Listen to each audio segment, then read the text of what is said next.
Good evening. You're watching the news on Croatian television. Opening today's cabinet session, Prime Minister Andrej Plenković touched on yesterday's questioning of ministerial candidates Darko Horvat and Tomislav Jelušić at a joint session of the Constitution and Economy Committees, which ultimately approved their nominations. Parliament will vote on their appointments as the new Economy Minister and Deputy Prime Minister tomorrow.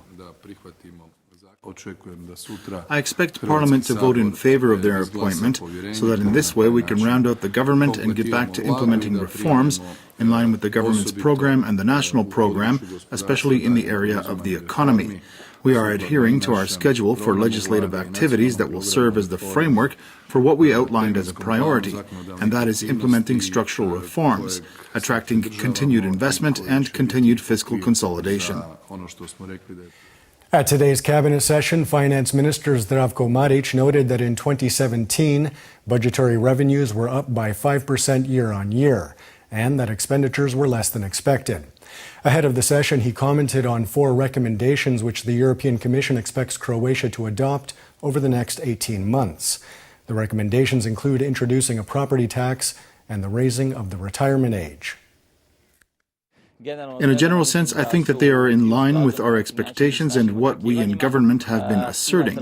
Comparing year by year, you can see for yourselves that many of these items have fallen off the list, especially the one pertaining to managing public debt. We adopted a strategy on managing the public debt, and soon, I would say next week, we will adopt an updated version of that document. Of course, the fact remains that some of their recommendations have appeared once again. As part of his visit to Croatia, U.S. Attorney General Jeff Sessions met with Interior Minister Davor Božinović today. After participating in a regional conference on transnational organized crime, both men reaffirmed the strategic partnership between the two countries. It's clear that the relationship between Croatia and the United States is strong and growing. When he was in the United States, Minister Božinović said that he wanted the relationship between our law enforcement agencies in Croatia and the United States to be as strong as our excellent defense relationships. That's an excellent goal and one that has moved closer to reality, I believe, as a result of this visit. It was reasserted today that Croatia is the key partner to the United States in this part of Europe.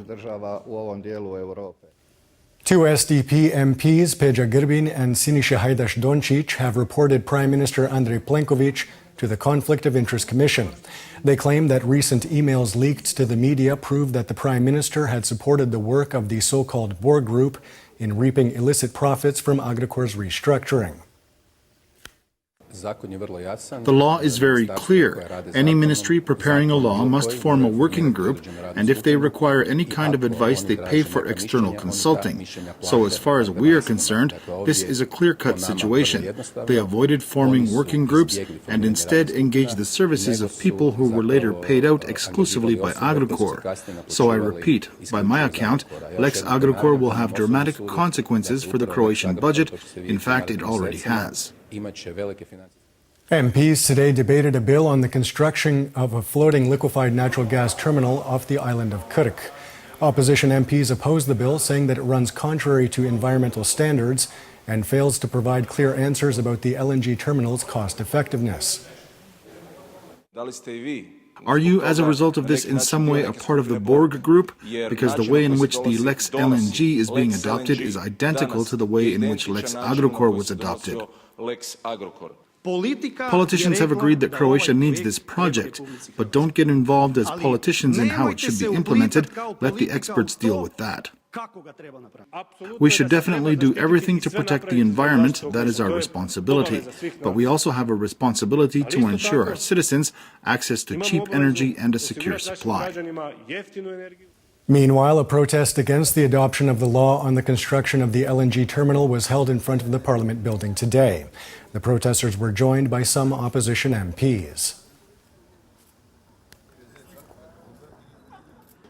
We feel that it is inappropriate for a law of this kind to be adopted in urgent procedure, which additionally shortens the time for parliamentary and public debate. I remind you that the proposed bill was open to public debate for a mere 15 days, which is contrary to the law on environmental protection, which requires a minimum of 30 days for public debate.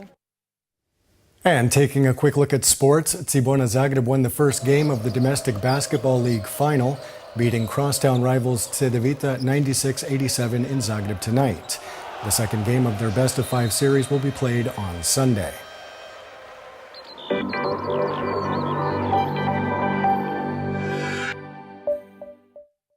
And now the forecast for tomorrow. Partly sunny inland with a chance of some isolated morning showers. More sun is expected in the afternoon, however, there could still be some rain and thunderstorms. Predominantly sunny on the coast. Winds will be mild inland with a mild to moderate northeasterly on the coast, shifting to a westerly and northwesterly in the afternoon. Morning lows of 12 to 17 degrees Celsius inland, 16 to 21 on the Adriatic, will give way to highs of 23 to 28 degrees. The three-day forecast for the interior calls for partly sunny skies on Saturday, when there will be a chance of some showers in eastern Slavonia. Predominantly sunny, dry, and significantly warmer on Sunday and Monday. The coast will see predominantly sunny skies and warmer temperatures.